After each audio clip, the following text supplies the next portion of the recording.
ఇష్టమైన రాక్షసుడు part 22. Next కొనాల్సింది బంగారమే అని నవ్వుతుంది వంశిత. హా, అక్కడ లక్షల్లో ఉందన్నమాట. కానివ్వండి, ఆ మొహంలో విసుగు మాత్రం పోవట్లేదు కాబోయే పెళ్లిగా. కాస్త నవ్వండి అని యువ పెదవులు సాగదీస్తుంది వంశిత. వంశిత వంక చూసి చిన్నగా నవ్వేసి ఓపికగా ఆడవాళ్ళ శారీస్ వేలు పెట్టి 60,000 చీరని 6 గంటలు కష్టపడి ఫైనల్ చేసి అమ్మయ్య అంటాడు.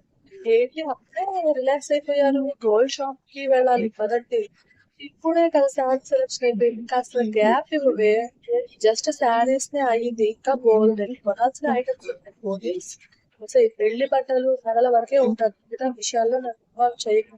అట్లా ఇదివరకు షాపింగ్ వెంటనే కంప్లీట్ చేస్తాము కదా, ఇప్పుడు ఏంటి టైం టేకింగ్ అని నీరసంగా అడుగుతాను.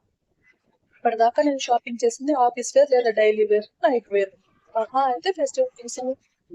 కానీ ఈ షాపింగ్ లో నా లైఫ్ లో important day and most happiest day wear sari so wishes. అందుకే ఇంత టైం టేకింగ్. కాబోయే హస్బెండ్ కాదు, ఈ వైట్ శారీ అన్నట్టు చూస్తాడు. మన ఫస్ట్ నైట్ కోసం అని నవ్వుతుంది.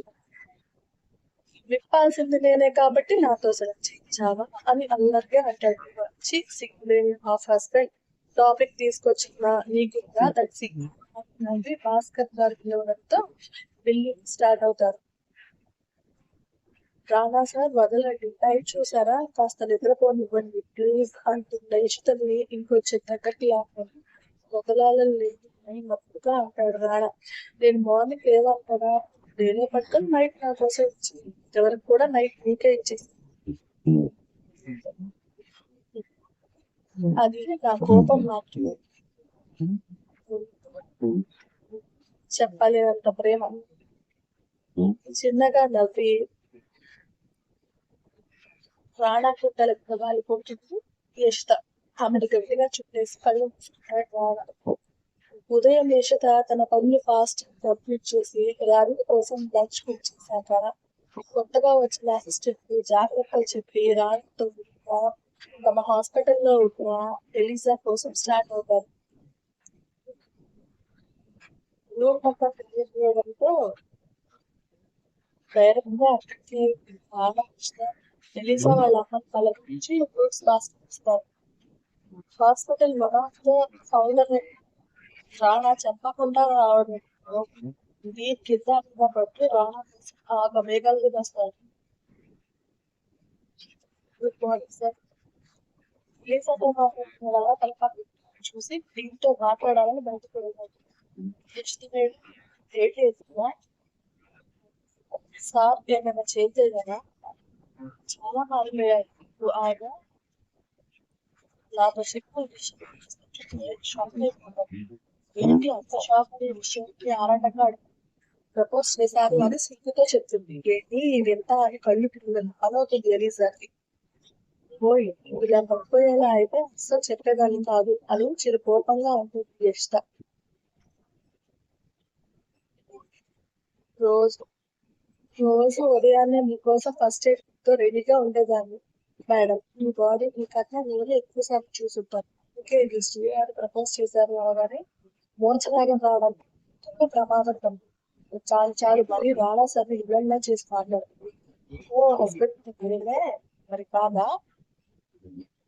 ఎంతైనా భార్య భర్తల మధ్యలోకి వెళ్ళకూడదమ్మా. పెట్టుకున్న వాళ్ళే కింద మీద పడతారు, మధ్యలో మా లాంటి వాళ్ళే పిచ్చి పిల్లలు.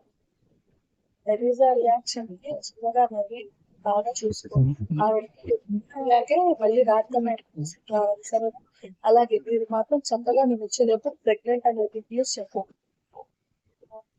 ఎలిజా మాట ఇస్తా అలా స్ఫూర్తిగా నవ్వి ఆమె హత్తుకొని యానా కాల్ చేసి రమ్మని పిలవగానే వెళ్ళిపోతుంది. చాలా సార్ మారిపోయారు, ఇష్టమైన ప్లేస్ లోనే తీసుకురా. చాలా హ్యాపీగా కాల్ చేస్తున్నా నా ఉచిత తలవంటి చూసి ఆమె చేయబడి ఏమైంది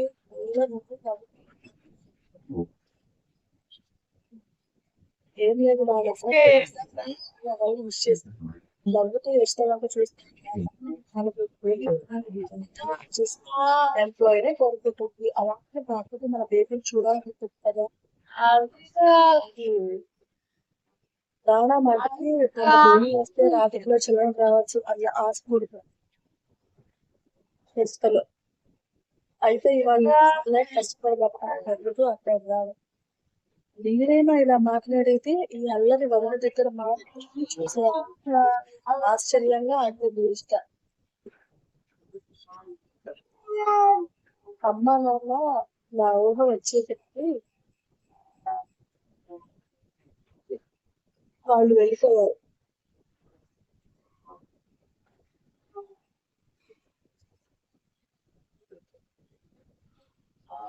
వాళ్ళని ఫొటోస్ లోనే చూసాను కానీ అలా కాదు. బాగా హెల్త్ చిన్న ఏజ్ లో చాలా మంచిగా తెలిసింది.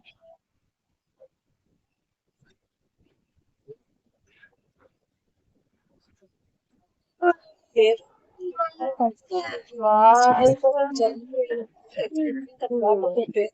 ఊరుకునే వాళ్ళు కాదు. అక్క నాన్న నా ఊహ వచ్చేసరికి దేవుడి దగ్గరికి వెళ్ళిపోయారు. వాళ్ళని ఫొటోస్ లో చూసాను కానీ అక్క అలా కాదు. తాతయ్య హెల్త్ అంత చిన్న వయసులో చాలా మెచ్యూర్ గా ఉండి మనకు తెలుసు. ఏదైనా తన దగ్గర కంఫర్ట్ గా ఉండేవాడు. స్టడీస్ కోసం జర్నీ వెళ్ళినప్పుడు ఎప్పుడైనా తను రాకపోతే ఊరుకునేవాడిని కాదు. సారీ సేమ్ డైలాగ్ అయితే అనుకోండి. అమ్మ నాన్నల ప్రేమ తనకు నచ్చింది. అందుకే తనకు సంబంధించి ఏమైనా నాకు చాలా ఇంపార్టెంట్ విషయం. తాతయ్య పోయాక మా ముందు పుట్టిన రక్త సంబంధం లేదు. అందుకే నేను ఇంటి బాండింగ్ ఎక్కువ.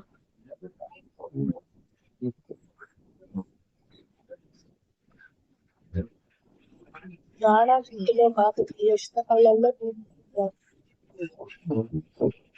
అప్పుడు చుట్టూ కంచెలా ఉండేది. కాస్త ఏమరపాటుగా ఉంటాను. అందుకే తను ఇలా పెట్టి స్టిక్ అయింది. ఏదో ఒక రోజు తను నాతో మాట్లాడుతుంది. ఆ మాట కోసం గుర్తు చూస్తున్న పేషెంట్ భద్ర మళ్ళీ ఫస్ట్ మాట్లాడి తన వేదికలో రాసారు. కన్నీరు పీల్చుకుని ఇష్టం. తను మాట్లాడితే చాలా అది భారంగానే రీమా ఉన్న హాస్పిటల్ వైపు డ్రైవ్ చేస్తాడు. అప్పటికి కూడా రీమా స్పృహలోకి రాలేదని పర్మిషన్ తీసుకొని యశ్వతో కలిసి ఐసీయూలోకి వెళ్తాడు Rana.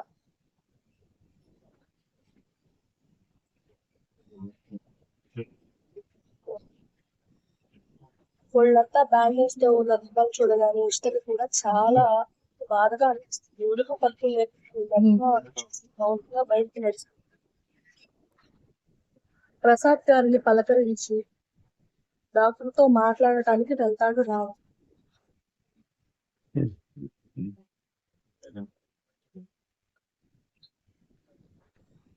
Excuse me, Rana voice కి డాక్టర్ ప్లీజ్ కమ్ అని లోపలికి పిలుస్తాడు. చైర్ లో కూర్చున్నాక రాణా వంక చూస్తూ ఆ అమ్మాయిని ఫోర్స్ చేసింది ఒక్కడే మిస్టర్ రాణా. వాట్? అవును ఒకడే. అయినా చాలా ఫోర్స్ చేశారు. దానికి తోడు యాక్సిడెంట్ అవ్వడం వల్ల తన మెంటల్ కండిషన్ ఏం బాలేదు.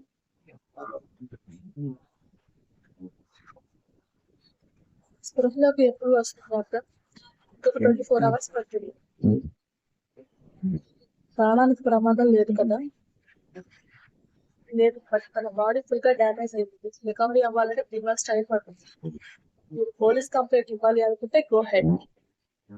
లేదు డాక్టర్, మా కంపెనీలో వన్ ఆఫ్ ద మోడల్ ఇప్పుడు ఈ విషయం బయటకు తెలిస్తే మా కంపెనీకి నెగిటివ్ బేస్ పెరుగుతుంది. అది పర్సనల్ గా ఏం చేయాలో ఏం చూసి ఇన్ కేస్ ఏదైనా డీటెయిల్స్ కావాలి అంటే కాంటాక్ట్ అవ్వచ్చు కదా.